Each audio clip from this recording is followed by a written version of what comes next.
reporting requirement, consistent with what the order has said all along, of December 1 just for the nitrate loading risk factors. Just for the nitrate loading risk factors, Right. not necessarily the total nitrogen applied and all of that information, which they're not going to be able to include in this annual compliance form Which anyway. is not due until 2014 anyway. Right. It was just for the nitrate loading risk factors. I have to look at it. Let me give it some thought. Thank you. Okay. Next, we have the California Farm Bureau.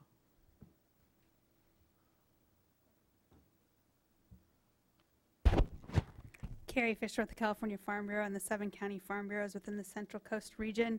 Many of my comments have already been stated by the 2 other ag petitioners that have already spoken. I will say we are in a similar boat as Tessa's clients with regard to the annual compliance form. We did, I put out a mass email to all my 7 county farm bureaus saying, get on your annual compliance forms. They're due in 3 weeks, and continue with what you did previously. So I know growers have already submitted or currently are in the process. So I would rather not have to write a new email today saying, wait, we're going to redo that.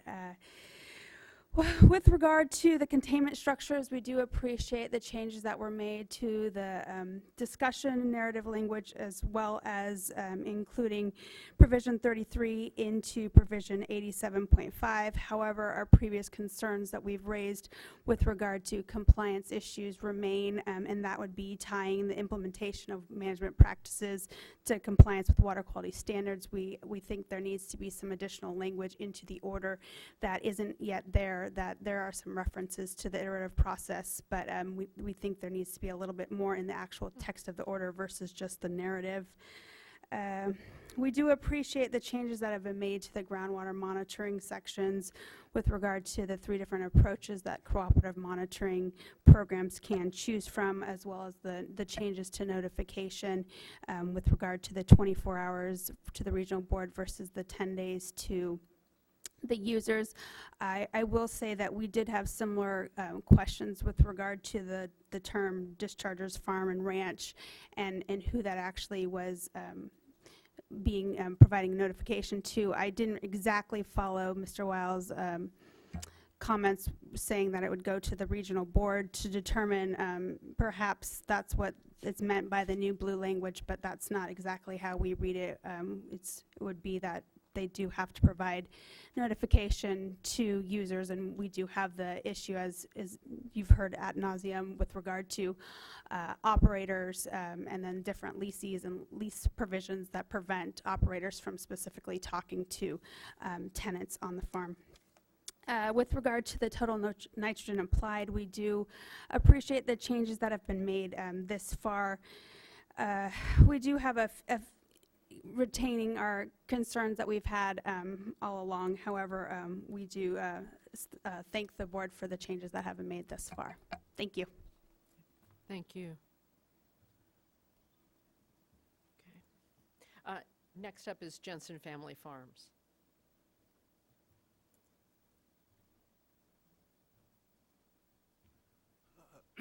William Elliott, petitioner for himself and Jensen Family Farms. I'm joining in what Ms. Dunham had to say. We're in agreement on that. And that's it. Thank you. Thank you. What happened to the other person in pink? There was somebody else wearing the same pink and the blue of your shirt. It was this weird island of color. Right. No, there was someone sitting in front of him who had the same color. It was like a color pop. Sorry.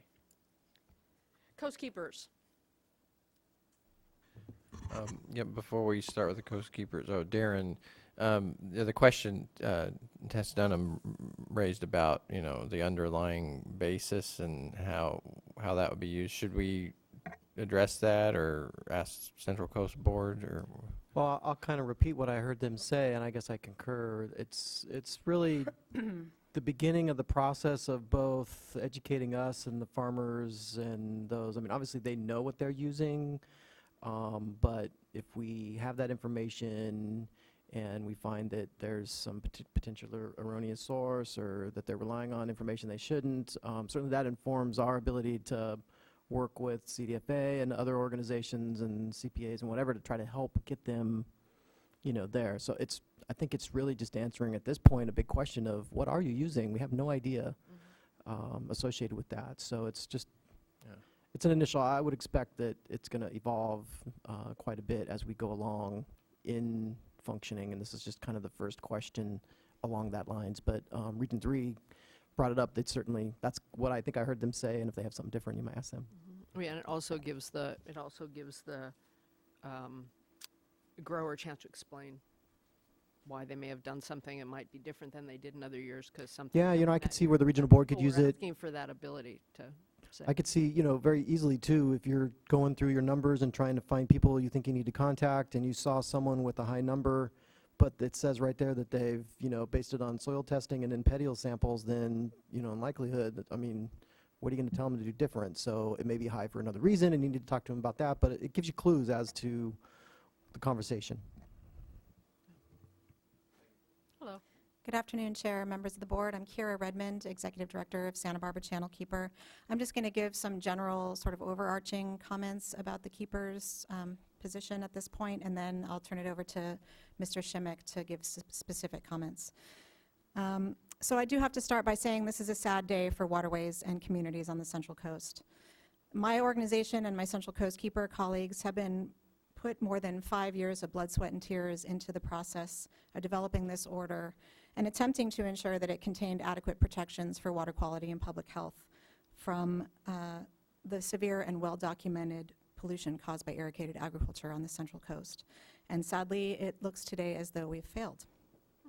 To say that we're disappointed, disheartened, and distressed by the ag order in the form it is in today before us is to put it lightly. We've suffered delay after delay and moved far in the wrong direction from the initial and appropriate intent of the Central Coast Regional Board executive officers' order for the order initially to eliminate toxic discharges of pesticides, to reduce nutrient discharges to meet nutrient standards and groundwater standards, to minimize sediment discharges, and to protect aquatic habitats in buffer zones. The keepers could have gotten behind the regional board's February 2010 version of the order, but it has been whittled away at each of the 9 or 10 iterations, buckling under sustained pressure from the regulated community, their lobbyists and lawyers, and to its current state with not a single numeric standard, no nutrient balancing, no riparian buffers, individual discharge monitoring for 3% of the region's growers, and no clear mandate to test all wells that are used for drinking water to ensure that families aren't drinking poisoned well water. We simply cannot, in good conscience, support this ag order. And if it is adopted today as it is, we will have no choice but to consider the legal recourses at our disposal to compel a better order that actually protects waters of the state in the public interest. There needs to be accountability, enforceability, improvement of practices that result in demonstrable improvements in water quality, and assurance that people aren't drinking poisoned water. The current order doesn't meet those needs and punts many important issues to yet another expert panel. But the regional board already convened an expert panel to advise them, and the results were reflected in their draft. This is just another delay and dilute tactic. We've seen it before, and we'll see it again, no doubt. We understand there's a lot on the line here, and that the costs associated with cleaning up agricultural pollution, there are costs associated with that. But the environment and public health are also on the line, and they're getting hung out to dry.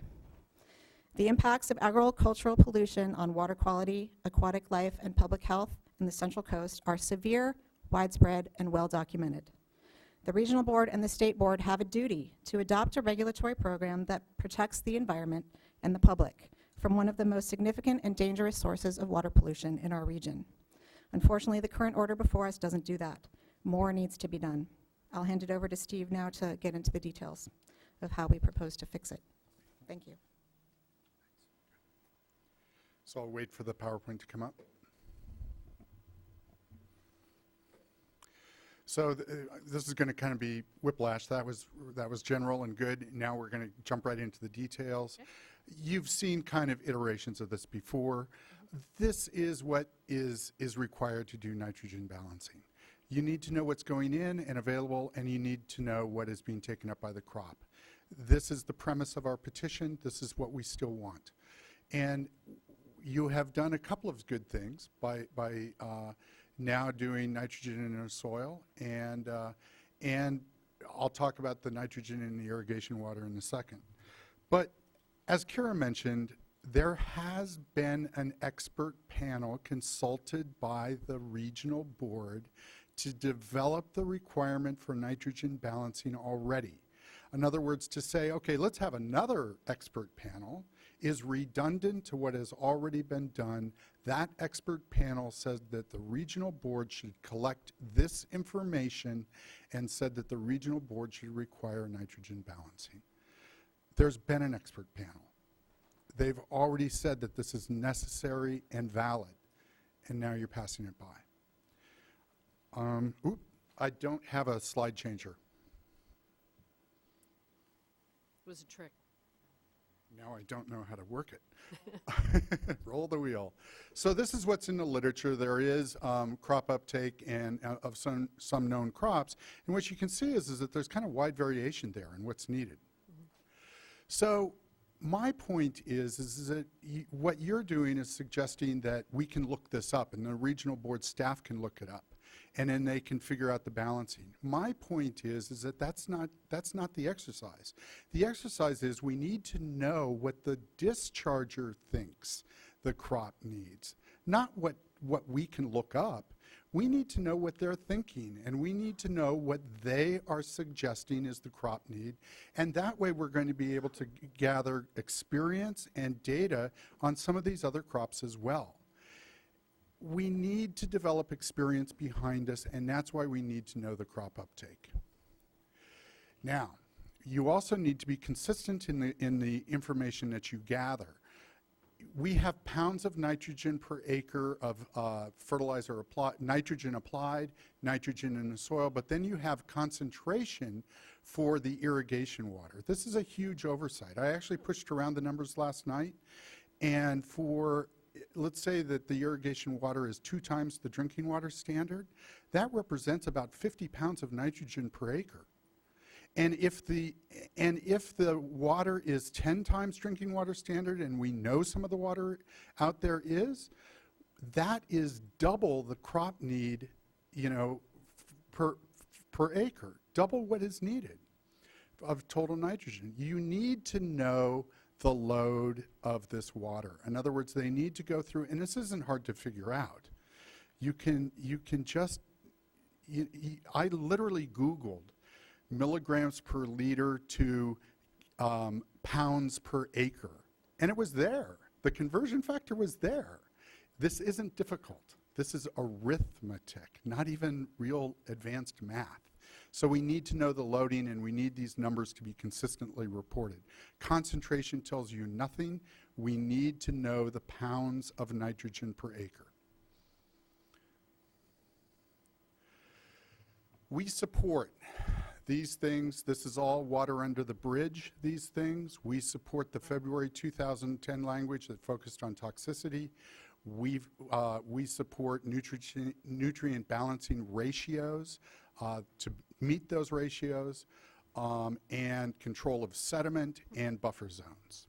Now let's talk about the order that we have in front of us right now and the changes that we have in front of us.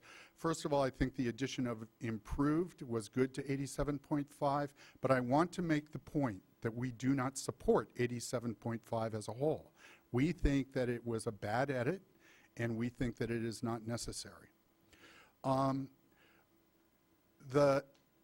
We support the fact that 50% of the MCL and should trigger follow-up, but again, this is a little bit nuanced. We still think that it would be easier, more straightforward, just to require testing of all wells that are supplying drinking water. That's the cleanest way to go. It's just simple, it's clean, and it's easy. We support reporting of total nitrogen in soil and the consistency there. We support the inclusion of the nitrogen parameters in the annual compliance form. These are metrics that the public can then look at and see progress. The caveat is that we think you need to know the load in the irrigation water, and we still believe that the crop uptake should be reported. It doesn't matter the value that you can look up. It matters what the grower thinks is needed. We oppose on page 14, you've heard this one before, we feel that there's language in there that biases the Regional Water Quality Control Board towards third-party programs. We don't have a problem with third-party programs. We just simply feel that by saying, boy, you ought to do this, you're sending them in a direction that we think is unfair. We oppose adding provision 33 to 87.5. We think it is incredibly redundant. 33 basically says, you know, these containment structures can't contribute to not attainment of water quality standards. And 23, I think it is, it's either 22 or 23, says water quality standards. In other words, it's redundant to what's already there. Why are you doing it? We don't know. And you could say, well, why not then? But we think that it just points, it's just kind of an outlandish redundancy. We oppose the deletion of the language to include 2 initial sampling rounds, 1 spring, 1 fall. We think that that's important, and that has been stated by your enforcement office as a potential line of evidence for supplying clean drinking water to those individuals that are drinking that water. Why would you cut off a line of evidence that could lead to solving the problem of actually providing clean drinking water to the person? There's notification, that's great, but what is that person going to do? And by having spring and fall testing, that provides a line of evidence that can be used to trigger, frankly, liability, and that's what people are afraid of. But it's not a closed thing, it's a line of evidence. And lines of evidence, why would you ever limit yourself in lines of evidence? So you're saying it's a line of evidence because the fact that it's low at some times and higher at another would have an immediate direct link to application within that short of time? It is a line of evidence that you are getting surface influences versus legacy contaminants that would tend to be much more stable. Yeah, one quick thing. I think there was one of those things where one thing was stricken and another added, right? Right. So there's language about below, almost at the end of the paragraph, consideration shall be given to the timing of all sampling so that potential seasonal fluctuations and other variables are accounted for, et cetera. So you don't believe this narrative language gets at the same issue? I believe that language is so more vague than simply saying a dry season, wet season samples within the same year. Okay. We had language, so that's kind of one of my things here. I think there's been so many edits that this document has gotten, frankly, a little bit muddled at this point with so many options and everything like that. Even with the individual sampling of drinking water, I just see that clear and concise and a requirement versus all this language that now we've added, you know, where it just could have been so much more direct. Same thing here. I think that what you just said is this long statement that instead could be simplified to, you know, a dry season and a wet season sample within the same year. Period. This was a little bit in anticipation. We see, we heard last time a lot of modification to cause and contribute language, and we would oppose any changes to cause and contribute. I do want to mention one thing. We oppose the extension to the November 1st for kind of open enrollment for additional cooperative groundwater monitoring programs. The reason is that we've had a process. The process was you know, they submitted proposals, then they were given extensions, then they were given feedback, they were given another extension, they were given more feedback. and then there was a closure of this issue.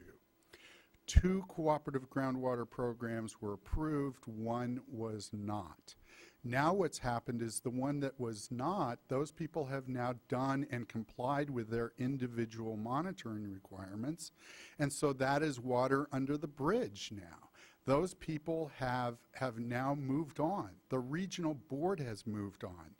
Maybe I haven't yet. I'm still clinging to some of the possible changes that we could have. But to a large extent, this process, this horse has left the barn. We are now trying to implement an order, and you're saying, okay, let's rethink, let's have a re-enrollment of cooperative programs. Please, please, please don't send us back to redo something that we've closed the door on. That's my point. And then you need to wrap. Yep, this is my last slide. This is our water. We need help. We need clarity. We need to move ahead. And frankly, I think we need numeric standards, which we do not have. We need timelines, which we do not have. Thank you. Thank you, Mr. Shea. Environmental Justice Panel, thanks very much.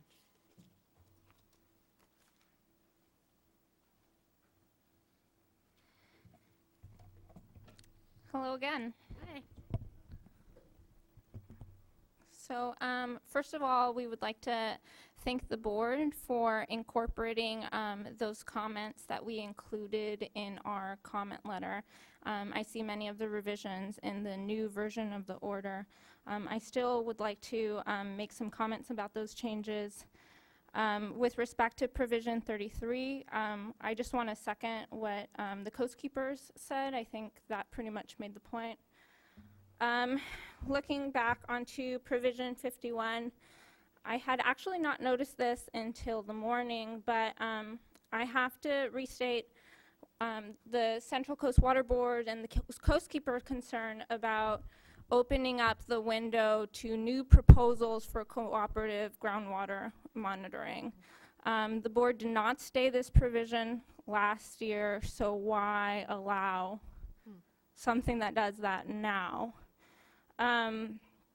It's just going to introduce more delay to the program. I mean, we were already expecting to get some of those monitoring results now or even 6 months ago. And also the concern with eliminating the requirement for 2 seasons of testings, pretty much for the same reasons that Steve just stated. I mean, you have communities where, like the community of Springfield, where the high is about 380 parts per million, and you would think with a concentration that high, it has to be a legacy contaminant.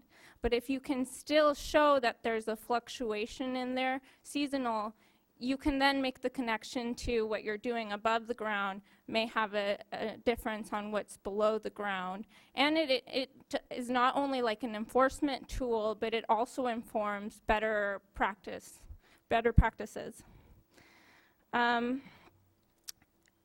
We lament that the board did not adopt our recommendation to do yearly monitoring after the exceedance of the MCL.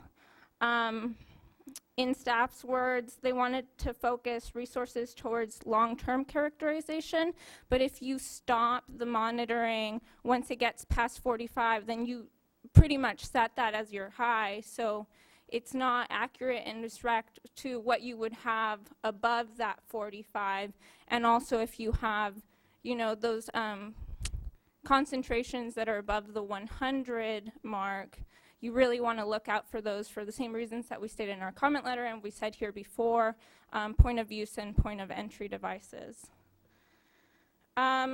With respect to the notification, I just had a small comment, and I want to be totally sympathetic to the capacity of the Central Coast Regional Board, but if you could extend the requirement of 10 days notification, as it's stated for the growers, also to the board once they're notified notify the user within 10 days. It Okay. seems fair enough. And then I'll let Jennifer kind of take the latter points too. Thank you.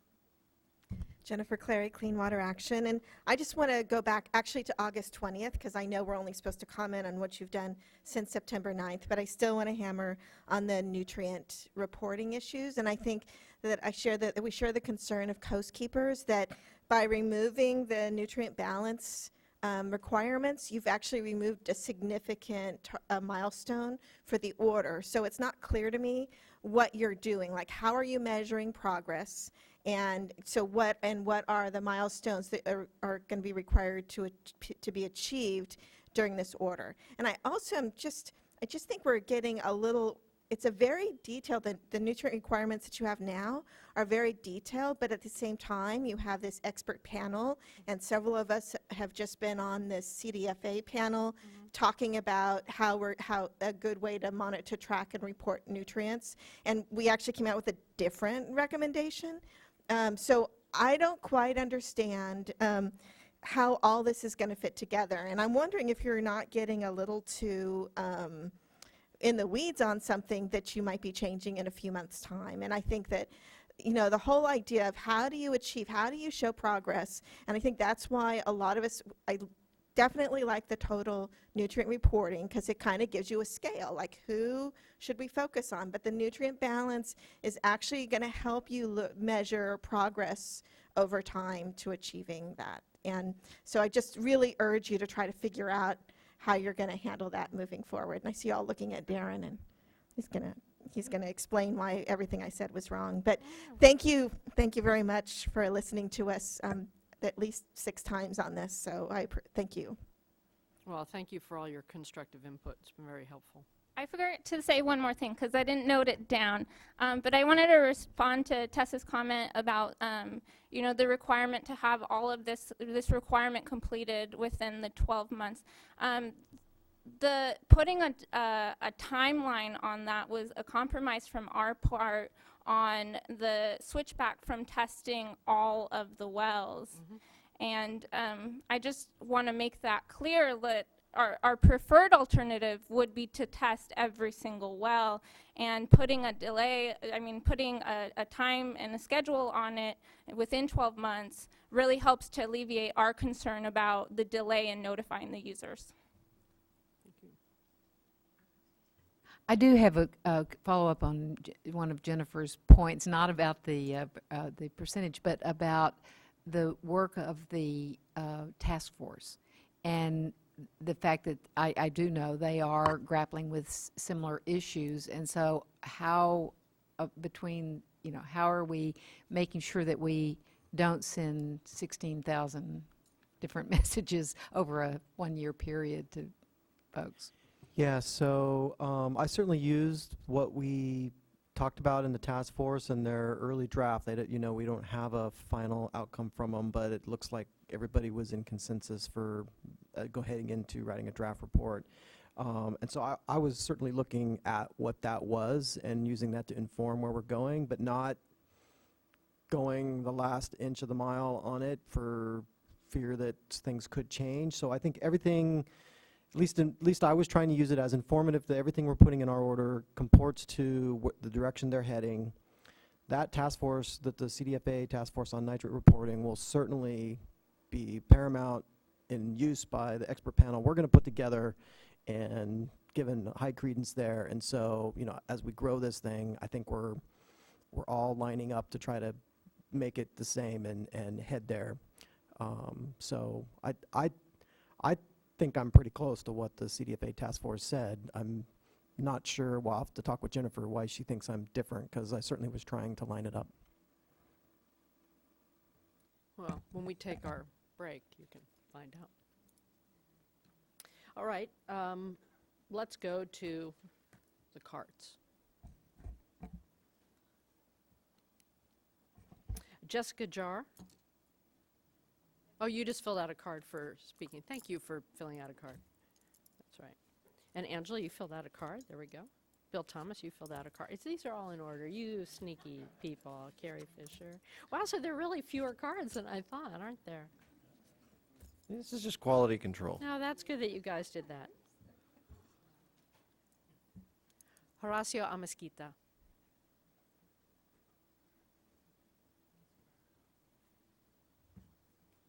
Hi. Hi. I just want to say a few words on behalf of disadvantaged communities. When I was a farmer, I thought that just by testing the water and testing the soil, I would save a lot of money by not putting over fertilizer because I will know how much nitrogen I will need. So I will be mitigating the pollution that we're creating right now and the pollution that is being created for a long period of time. So that's one way of avoiding more pollution. Communities, there's a lot of communities right now that don't have clean water. We went through this problem by having people getting sick. Some people have died, and we got some grants. They fixed our water. We have clean water. But the burden of economics was put on the community. They're paying $100, $125 every month. And just to test the water on a well is $200. So,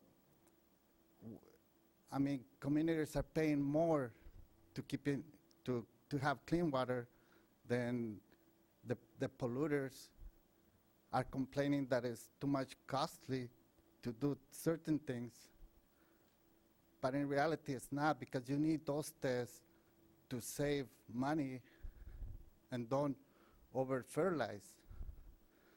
And third, the amount of damage that is being done to the aquifers is so huge that nobody talks about it.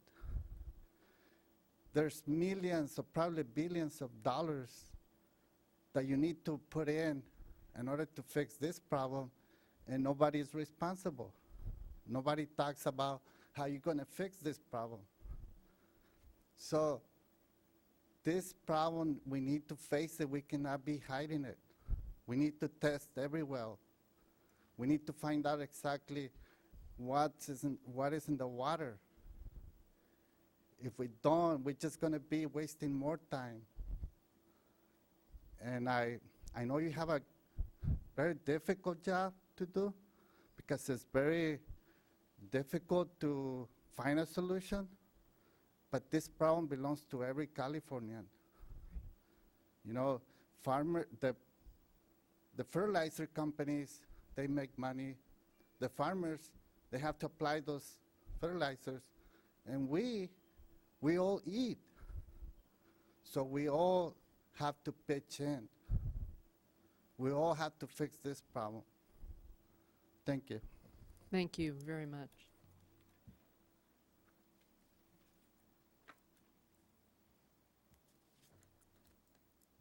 Reverend Linda Ramsden, see you.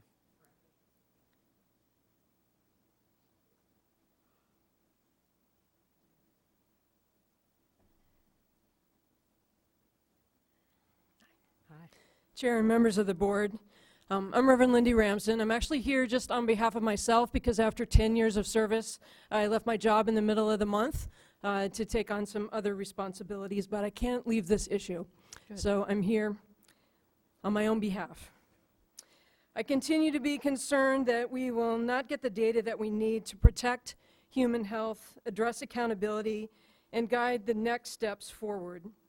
When I looked at the most recent version and saw that it, again, doesn't require individual testing for every well and also doesn't require twice-a-year testing, it kind of reminded me of that story of the fellow who goes home and he loses his keys somewhere along the way, and he's back just trying to find them. Somebody comes by and starts helping and looking, and they're looking and looking. Finally, she says, well, where, do you have any idea where you dropped them? And he said, well, kind of over there, I think. And she said, well, why are you looking here?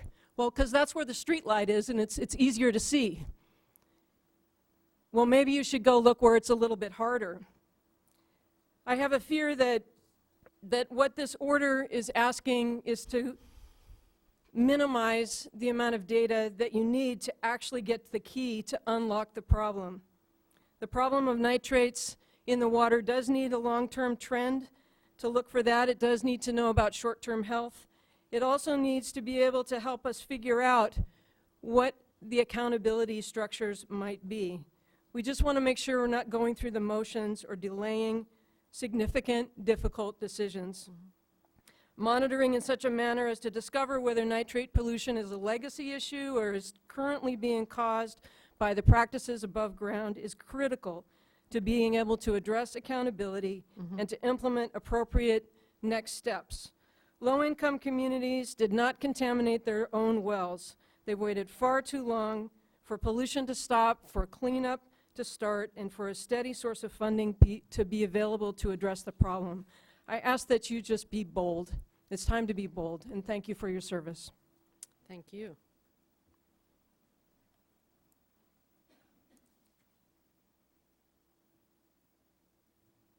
I like what you put. Needs improvement. Accurate. From the early morning, we were talking about that. Evan Yunker or Jonker? Yonker?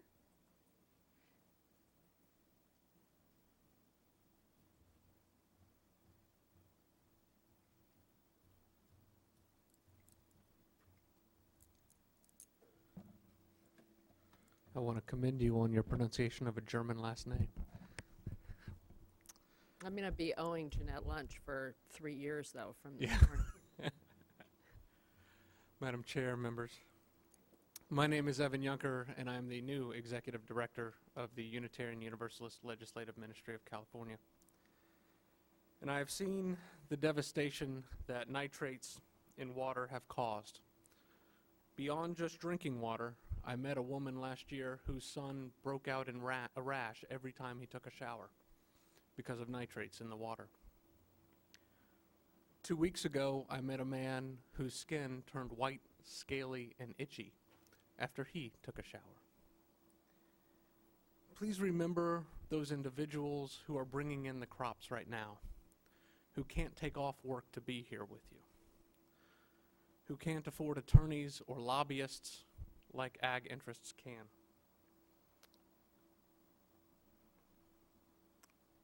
There is a need to move on, and I would ask that you not reopen the door to co-op applications.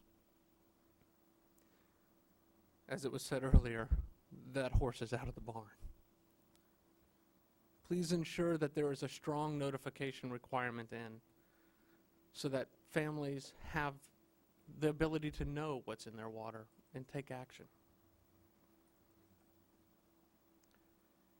And please implement a dry season, wet season, or a 2-time-a-year measurement requirement so that we can really know what's going on. And most importantly, please remember the human right to water and these families that can't be here today. Thank you. Thank you.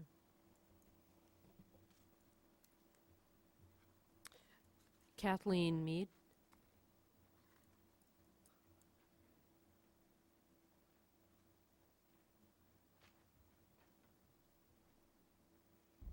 Madam Chairman, members of the board, staff. Last time I was here, I represented myself as a scientist, a regulator, an owner of a well, a friend of farmers, and a driver on 101. That's right. Today, I'm here as a Unitarian Universalist. As a UU, we believe in the inherent worth and dignity of every person, justice, equity, and compassion in human relations, and respect for the interdependent web of all existence of which we are a part. We, as you are probably aware, are very strong proponents of the Human Right to Water Act that was just passed. I would like the board to keep these values and the recently adopted act in mind. I hope that your decision today supports keeping the strong notification requirements of the drinking water users and prioritize clean drinking water for all. Thank you. Thank you.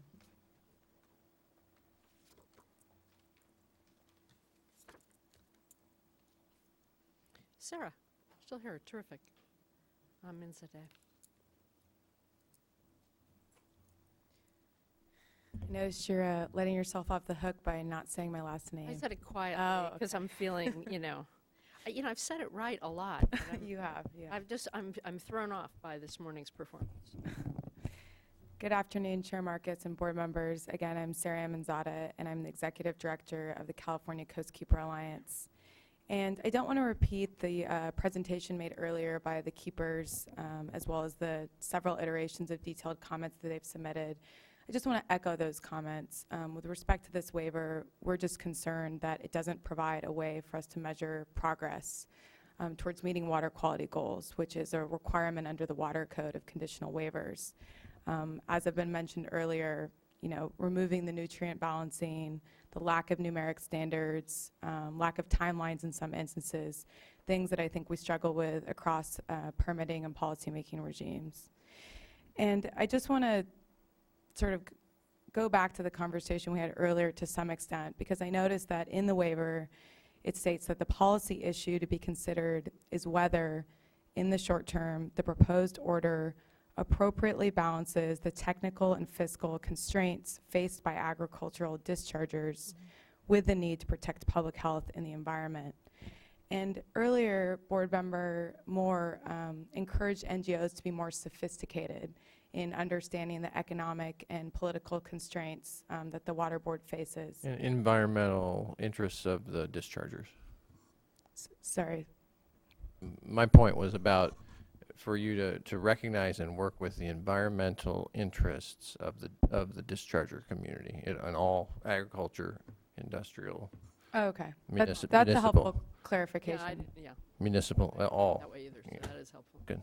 Because, I just want to convey that we do understand the economic constraints and the constraints that you all are facing as a regulatory board.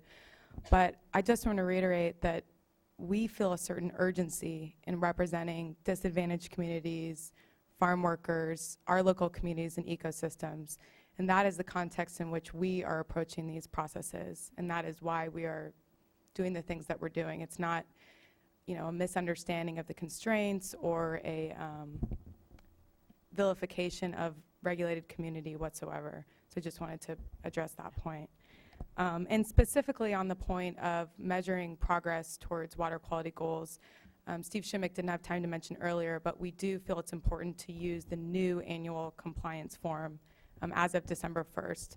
Otherwise, we have no way to measure the efficacy and implementation of this new order. And I just wanted to use my short remaining time to address the expert panel. I'm encouraged that we're going to be developing statewide recommendations on agricultural pollution, and will no doubt be involved in that. But I am concerned about the use of an expert panel and the board's deferring of many of these issues to the expert panel in the long term. In practice, I just worry that this will amount to delayed action, particularly as there will be public stakeholder involvement in this expert panel. I know that in the stormwater context, we had a blue ribbon panel that looked at the efficacy and use of numerics in 2006. And we delayed many of our permit processes to grasp the findings of this panel. But ultimately, I think that it didn't inform and guide the stormwater permit processes as much as might have been initially intended. So I just caution the Water Board to not defer too much and delay too many decisions and actions to this expert panel, and to take action to the extent that you can immediately. Thank you. Good, thank you. That's helpful historical note. I know people are tired, and I'd like to take a break before rebuttal, but I'd also like to spend the time now asking some questions of staff, which not to say we won't have more after rebuttal, but I have a whole list, and you may have a whole list. Oh, I'm just being bad today, I'm sorry. So is that all right? I'm happy to defer. I just have a list of the questions I have coming through, but I'm happy to defer to my colleagues to go first. Okay, just a few. Can you explain this concentration versus mass in water? That's probably the one issue that's come up that I didn't talk with you about in this, and the conversations have been Sure, so compelling. it is a bit confusing.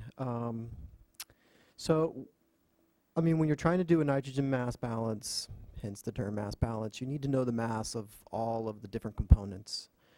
But you can use clues as well. So what I believe, at least what I intend through the language we put in, we have the crop type, Right. we have the concentration of the irrigation water, and what you're going to end up doing in many, many cases, because not everybody's going to have a measured amount of water put on a field or a management block, is you're going to end up with an estimate of how much that crop typically uses. Those are pretty standard values. You know, they're rule of thumbs that get thrown around, and they could be customized a little bit for difference. But from a management perspective, the rules of thumbs are good. When I was growing cotton, I knew it took 48 inches. When I was growing tomatoes, I knew it took basically 60 inches, you know, and those are pretty standard understandings for a climate zone and stuff like that. There's also atmospherical data that's called from the Department of Water Resources CIMA system that will allow us to even fine-tune that more per year, where you can understand how much evapotranspiration happened based on a weather station data, and then use the crop type and the reference coefficient to basically tell you how much water that crop used, and then make some assumptions for irrigation type and other stuff like that. So I guess Why wouldn't we ask folks to report that, though? because they don't know it. They don't know it. They don't know it. They don't know what they put on?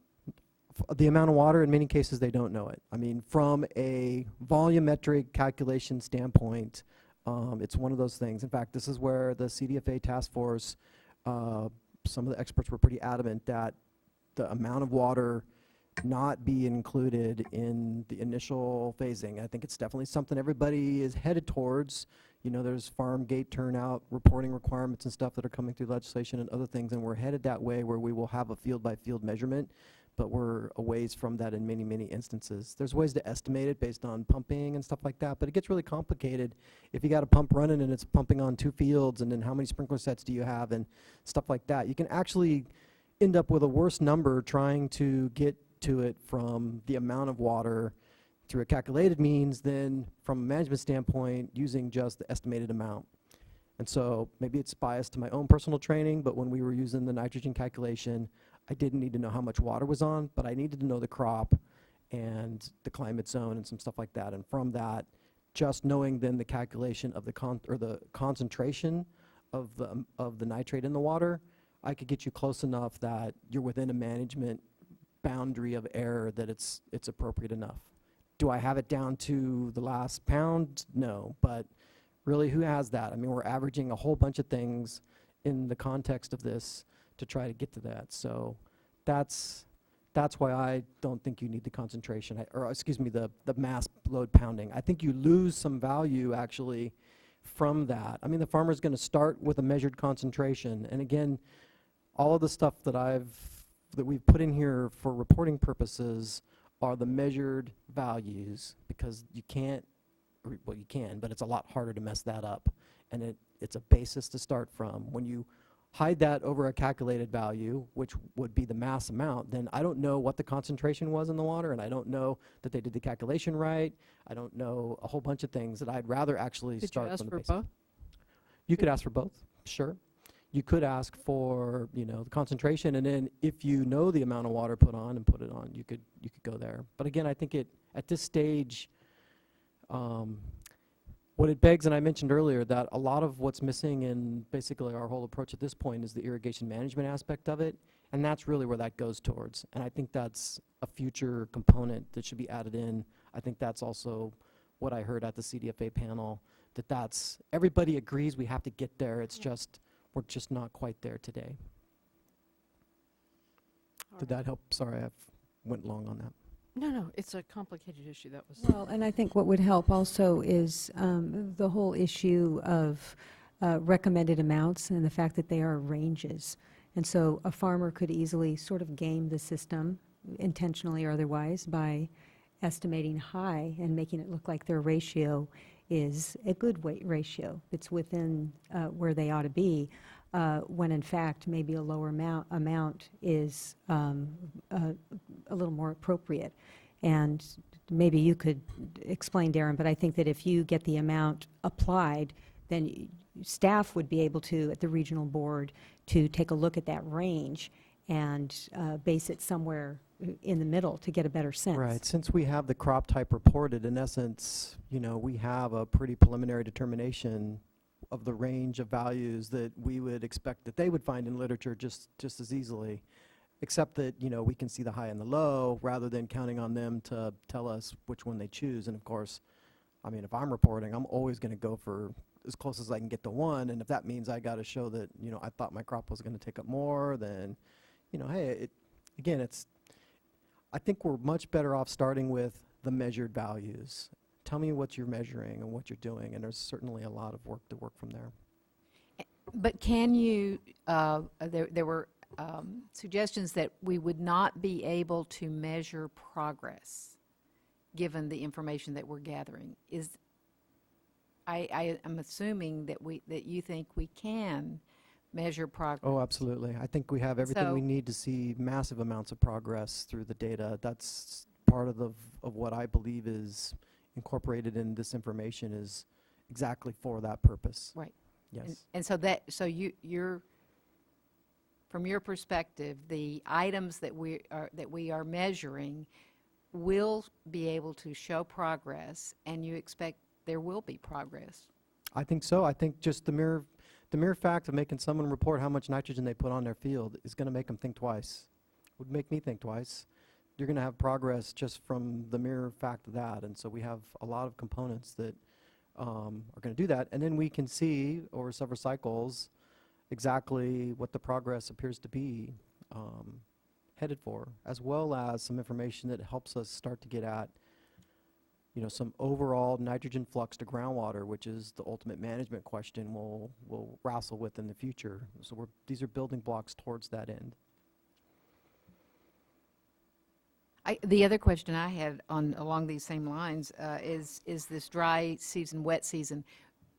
Clearly, it can be done under the current way that we have written it, but should we require that it be done? So certainly dry season, wet season is, if that is, you know, truly happening, then it's a good thing to test. I'm always a little bit leery about making emphaticals like that, because what if, you know, and then these are all hypotheticals, right? I don't have evidence of it. So, you know, what if the major irrigation happens during, you know, the middle of the summer, you know, or then they stop farming during both spring and fall and they only farm summer and winter based on the crops. You can influence groundwater probably more through some type of irrigation regime than, you know, the wet season in certain climate zones, especially if they're in a rain shadow. So I thought it was much more appropriate, or at least to give the flexibility to say, look, our intent is that you pick the number that's worst.